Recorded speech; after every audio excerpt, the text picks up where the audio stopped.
Bonjour et bienvenue sur cette nouvelle vidéo d'Instant T. Alors si vous m'avez suivi sur mon direct précédent, je profite de mon thé au gingembre pour faire la séance de Laurence. Laurence qui m'a sollicité, mais je rappelle toujours que ces séances sont partagées et elles sont diffusées pour vous permettre à vous aussi peut-être dans l'instant T de recevoir un message qui peut vous concerner aussi, qui peut vous toucher, qui peut vous permettre de comprendre des choses, ou qui peut faire un peu résonance, tel un message des guides qui viendrait, comme une petite plume, tomber du ciel, vous donner quelques éléments d'information et de réponse. Un thé gingembre pour moi, breton aussi. Et donc, je vais vous présenter les outils que j'ai choisis oui et non, hein, à l'aide des guides de Laurence. Donc ici l'oracle des astres de Pandora Hearts, et puis deux ouvrages. Alors j'avais eu celui-là en premier, Grandir et évoluer à deux, le partenaire spirituel, de Gary Zukav aux éditions Guitry et Daniel, et puis le livre de Marina Bouguev. C'est rigolo parce que je parlais d'elle encore, j'en parle régulièrement, j'utilise beaucoup son ouvrage. Et je lui avais envoyé un petit mot en disant, bah, moi je l'utilise très souvent, ton bouquin, ici sur mes groupes de coaching. Donc il s'appelle Journal d'une illuminée de Marina Bougaïev, hein, les pépites spirituelles, aux éditions Exergue. Voilà. Alors, l'oracle de Pandora Hearts aux éditions Arcana Sacra. Je vais commencer par un premier tirage. Alors, c'est un oracle... Juste avant, j'avais utilisé un autre oracle qui s'appelle le Tarot des Anges de Doreen Virtue, où on peut ne tirer qu'une seule carte, par exemple. Ici, c'est un petit peu plus compliqué d'interpréter une seule carte. C'est pas le même genre de fonctionnement. Donc, je vais, pour Laurence, ici, déjà, je trie les cartes. Je vais pour... Alors, il faut savoir, je voulais y venir, mais je vais y venir après. Je ne sais plus ce que j'étais en train de vous dire. Je suis en train de trier les cartes et je vais tirer 3 cartes pour Laurence. Mais il faut savoir que quand une carte comme ça tombe du paquet, c'est jamais par hasard. Ici, j'ai 2 cartes. La 46 qui concerne la porte et la 18, la lune. Alors, je vais les garder de côté et elles viendront compléter le tirage que je vais faire pour Laurence. Je rappelle que c'est une séance pour Laurence, mais peut-être que le tirage que je suis en train de faire peut vous parler à vous aussi. C'est jamais un hasard quand on arrive sur une vidéo. Donc même si initialement, elle ne vous est pas destinée personnellement, il y a forcément des messages qui sont plus généralistes, plus universels, ou qui, paf, au moment où vous allez arriver sur la vidéo, vont vraiment vous parler dans l'instant, tout de suite et maintenant. Allez, c'est parti pour les cartes. Pour Laurence, alors je ne dis rien, j'attends toujours de tout avoir en main. Ok. Alors on a la 37, 36 et 28. 37, l'élévation. C'est plutôt positif. Ici 36 avec l'ancêtre et cet arbre de vie que j'aime beaucoup. Et puis ici, la carte 28 avec le cycle. Je rappelle qu'on en avait 2 autres à côté, sur lesquels je reviendrai après. Alors, je m'en vais donc sur les interprétations. On a un petit bouquin comme ça, mais c'est vrai qu'il faut aller creuser un petit peu plus, parce que si on ne fait que lire, c'est pas très intéressant. Avec la carte 37, on parle d'élévation, de dépassement de soi, de progression. Alors, Laurence m'avait posé une question justement au niveau professionnel. Donc là, on voit bien hein, qu'il y a une avancée à ce niveau-là. Et la carte 36 va aller en complément de la carte précédente, puisque elle nous parle des fondements, de l'origine, de la sagesse, de la tradition. Moi, j'ai envie de vous dire que cette carte, pour moi, hein, pour vous, Laurence, elle me fait penser à une interprétation de la sorte, revient, entre guillemets, à tes bases, à tes fondements. Qu'est-ce qui t'avait animé il y a quelque temps, quelques années, il y a un moment? Je pense que c'est un peu qu'ont envie de vous dire vos guides. Comme si effectivement vous aviez terminé un cycle, vous alliez en recommencer un, et vous avez la sagesse nécessaire, vous avez les bases nécessaires pour pouvoir avancer. On vous parle d'élévation, donc il n'y a pas de souci avec ça, parce que vous êtes un peu en questionnement. Je ne sais pas quelle voie je dois emprunter. Là, on vous dit qu'il faut peut-être revenir à la source, revenir à la base, entre guillemets, peut-être à vos premières amours, à votre formation initiale. J'en sais rien, hein, je vous dis comment me parlent les cartes. Et c'est ce qui vous mènera à cette élévation. Et c'est une porte un peu que vous êtes en train de... Alors, la lune, c'est aussi une question de temps. La notion de lunaison. Alors, on est en plein dedans parce que là, ce week-end, on est sur... si je ne me trompe pas, je ne sais plus si c'est une éclipse. Et il y a le solstice d'été. Je ne sais pas si c'est une éclipse ou un... Enfin, bref. Il y a une nouvelle lunaison et un solstice. Donc, c'est hyper important ce week-end. Hein. Là, on est le 19 juin. On est sur le solstice d'été. Ouh, c'est dur à dire ça. Et donc, avec tout à fait une porte, un portail énergétique. Le solstice est un portail énergétique. Et donc, ce week-end, là, et la semaine à venir, je pense qu'il y a des choses qui vont se décanter, qui vont peut-être vous venir en tête. Vous allez vous dire, mais oui, c'est bien sûr. Une rencontre, une opportunité, une idée, j'en sais rien, mais... Là, on est sur une porte qui va effectivement vous amener vers un nouveau cycle où on vous invite vraiment à vous re-questionner sur vos bases pour vraiment accéder à cette élévation. Pour moi, l'élévation, elle est sur, peut-être pas cet été, mais la fin de l'année, quoi, le dernier trimestre, entre septembre et... je sais que septembre, c'est le 3e trimestre, mais entre septembre et décembre. Donc, j'ai pas de doute là-dessus, mais après... cette question-là, cette carte-là de l'ancêtre nous ramène vraiment à nos bases, à nos savoir-faire, à nos capacités, à nos compétences et vous invite vraiment à vous re-questionner, remettre en question par rapport à ce que vous savez faire, mais aussi à ce que vous avez envie de faire. Je ne peux pas vous en dire plus, mais c'est vraiment en rapport avec ce que vous avez déjà fait, ce que vous savez déjà faire. C'est vraiment en lien avec ça. Voilà pour vous, ma belle Laurence. Alors, je m'en vais sur les autres outils, hein, donc ces deux ouvrages. Je vais prendre celui de Marina d'abord, Journal d'une illuminée, je rappelle, hein, Marina Bougaïev. Je suis aux pages 148-149 qui s'appelle « Qui me parle ?» C'est l'une des questions qui m'est le plus posée, celle du discernement intérieur. Est-ce ma guidance, hein, mes guides, etc., ou mon mental et sa très grande imagination qui s'exprime? Alors, je rigole parce que sur le groupe de coaching qui se termine d'ailleurs la semaine prochaine, on a trouvé un truc. Nous, le mental, on l'appelle Michel. Voilà, alors... On sait entre nous que Michel, c'est le mental. On lui a donné un petit nom, comme ça on peut lui parler à Michel. Dis donc, tu pourrais pas te taire un petit peu, tu es en congé. Bon, voilà. Alors, écoutez, il faut mettre de l'humour dans la spiritualité. Hein. Et là, on nous parle ici de Michel. Et alors, Michel, c'est quelqu'un de très gentil, hein, parce qu'il nous veut du bien, il veut à tout prix nous aider, il veut nous protéger. Mais Michel, des fois, il est lourd, quoi. Un peu trop mère poule, un peu trop, voilà, protecteur quand même. Hein. Donc, Michel, il faut lui donner des congés, hein, Laurence. Donc, Michel, Laurence, vous pouvez dire ça à Michel. Michel, je te remercie de m'aider.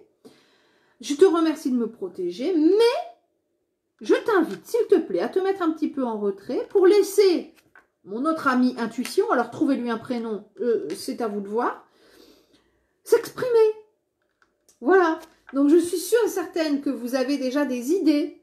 Je reste focalisée sur votre questionnement d'activité professionnelle. Vous avez déjà une sensibilité qui vous permet de dire « Moi, je me sens bien partir sur ça. Je sens que ça va marcher. » Mais vous avez des doutes. Et là, c'est Michel qui revient. Voilà. Donc, il va falloir un petit peu le mettre au repos. Et puis, communiquer vraiment avec vos guides, ce que Marina appelle la Light Team. Hein, les êtres de lumière, l'équipe lumineuse, parce qu'ils communiquent avec nous de plein de manières différentes. Par notre corps, par la télé, par la radio, par les livres, par des cœurs qu'on peut retrouver sous forme de cailloux dans un fruit ou n'importe. Il y a vraiment plein de manières pour eux de communiquer avec nous. Mais si vous écoutez Michel, il va toujours vous faire croire que c'est pas vrai, que c'est pas sûr, que est-ce que vraiment c'est fait pour nous? Michel, il aime bien sa petite zone de confort. Donc, Michel, attention, fais attention, fais gaffe. Est-ce que tu es sûr que tu vas avoir assez d'argent pour vivre? Donc, vous dites, il me manque toujours la petite flèche en montrant que c'est par là qu'il faut que je commence. Mais la petite flèche, c'est à vous de la lancer. Par où vous avez envie de commencer, Laurence? Laurence, mais aussi tous ceux qui nous suivent, parce que je suis sûre que ce message-là ne va pas parler qu'à Laurence. J'en suis convaincue. Donc, nos guides, nos défunts, ici les guides terrestres, comme moi par exemple, ou une autre voyante, ou un autre médium, ou n'importe, on est là pour appuyer sur des boutons. Moi, j'appuie ici particulièrement sur le bouton du libre arbitre, mais aussi sur le bouton de vos propres choix. Qui me parle? Bon, l'ego, il bégaye, il essaye de faire valoir ses droits, mais à un moment donné, ce mental, il est gentil, mais il faut vraiment lui donner une place un peu moindre pour laisser vraiment notre cœur aussi résonner. Arrêtez de chercher, je suis peut-être un peu tranchante Laurence, mais une réponse à l'extérieur et une confirmation par quelqu'un d'autre. C'est à vous de savoir exactement ce que vous avez envie de faire.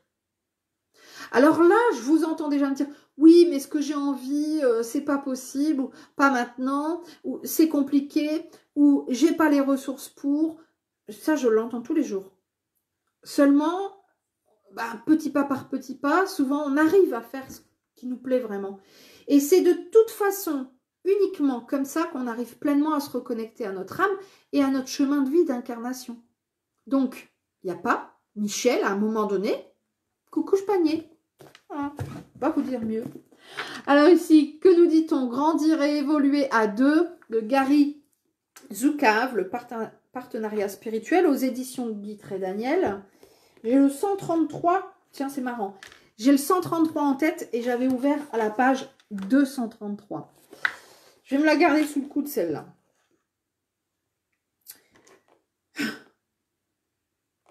Je rigole.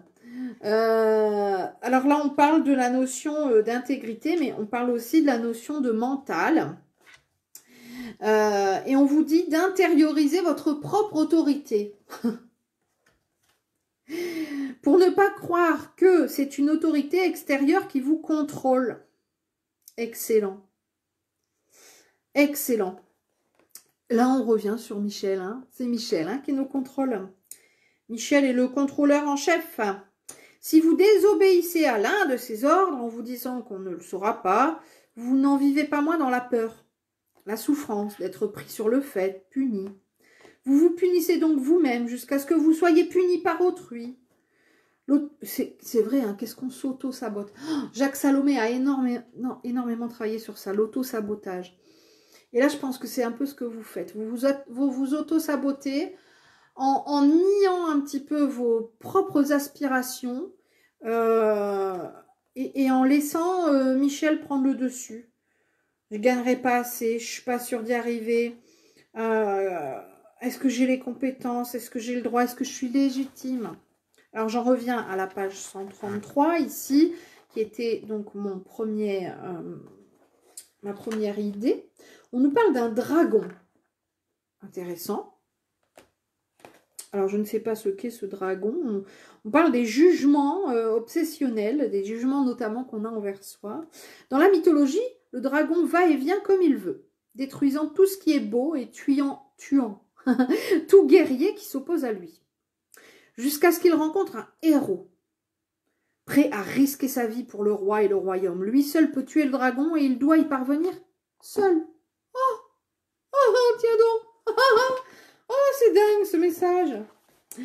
Tel est le voyage du héros, et seuls ceux qui sont armés de courage peuvent l'entreprendre.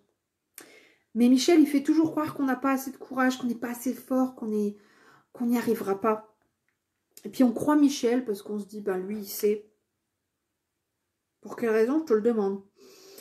Un tel voyage est toujours long, difficile et effrayant. Sortir de sa zone de confort, ça fait peur. Ça, c'est clair. Le héros se retrouve face à des défis totalement inconnus et doit faire appel à sa force, sa clarté et sa détermination à maintes reprises avant de venir enfin à bout du dragon. Ensuite, il fait un retour triomphal et sa contrée est à nouveau en paix et prospère. J'adore parce que c'est vraiment ce que vous me demandez. Qu'est-ce que je dois faire? Et là, la réponse, c'est démerde-toi. Je vous la fais courte, Laurence, mais c'est vraiment ce que vous disent vos guides. Tu dois trouver en toi tes ressources, tes propres ressources. Tu dois faire le point sur ce que tu sais faire, ce que tu aimes faire, ce que tu as envie de faire. Un peu comme l'ikigai, I-K-I-G-A-I, j'en parle très souvent, mais là, ça me fait vraiment penser à ça, qui nous permet de nous recentrer et voir vraiment ce dans quoi on excelle et ce dans quoi surtout on va s'épanouir. Alors, je termine quand même parce que c'est rigolo. Vos dragons sont les parties effrayées de votre personnalité. Dragon, finalement, c'est Michel. Hein. C'est Michel le dragon. Et il n'y a que vous qui puissiez les découvrir et les guérir. Comme la cause de vos tourments se trouve en vous, c'est en vous que vous devez aller pour la trouver et la soigner. Que vous soyez jeune ou vieux, homme ou femme, religieux ou pas, le voyage vers votre plein potentiel sera long, difficile et effrayant. Et vous seul pouvez l'entreprendre. Les amis à 5 sens cherchent la cause de leur souffrance à l'extérieur, dans leur maladie, dans leur trahison, dans leurs relations qui ont mal tourné ou encore dans leur malchance. Ils changent alors d'amis, de circonstances, mais ils ne changent pas eux-mêmes. De sorte que leurs interactions avec ces nouveaux amis, ces nouvelles circonstances, engendrent les mêmes expériences douloureuses. C'est le chemin horizontal. Les dragons subsistent en eux-mêmes. En revanche, les partenaires spirituels empruntent le chemin vertical. Ils se changent eux-mêmes. Ils tuent leur propre dragon. Bon, faut pas le tuer, Michel. Il nous sert quand même. On en a besoin. Il nous permet d'éviter de faire des grosses bêtises. Il nous permet un petit peu de nous réfréner quand on a 3-4 paires de chaussures dans les mains devant la caisse. Bon, Michel nous dit, bon, fais gaffe quand même. Hein. Bon. Michel, on en a besoin, mais Michel, il faut pas qu'il prenne trop grande part. Faut pas qu'il nous crame, hein, comme ce dragon, quoi. Ils n'attendent pas l'impossible, à savoir qu'un autre qu'eux-mêmes vienne à bout de leur dragon. Effectivement, c'est impossible pour moi de vous répondre. C'est impossible pour moi de vous dire, vous devez faire ça, Laurence. C'est ça qui va vous aider à démarrer. Non, la flèche, elle est en vous. C'est à vous de la lancer. Et je vous invite vraiment, avant de la lancer, à l'affûter, à l'affiner, à la décorer, à la mettre vraiment à votre goût. C'est votre flèche. Et surtout, à repérer la cible où vous avez envie de l'envoyer. C'est très imagé, mais je pense que vous aurez compris. J'espère que cette guidance instant T, il va être froid mon thé aux gingembre, vous aura parlé peut-être à vous aussi qui nous suivez. Gratitude à Laurence de partager cette séance avec nous tous. Bon thé à vous. Bon thé, ça me plaît. Je vous embrasse.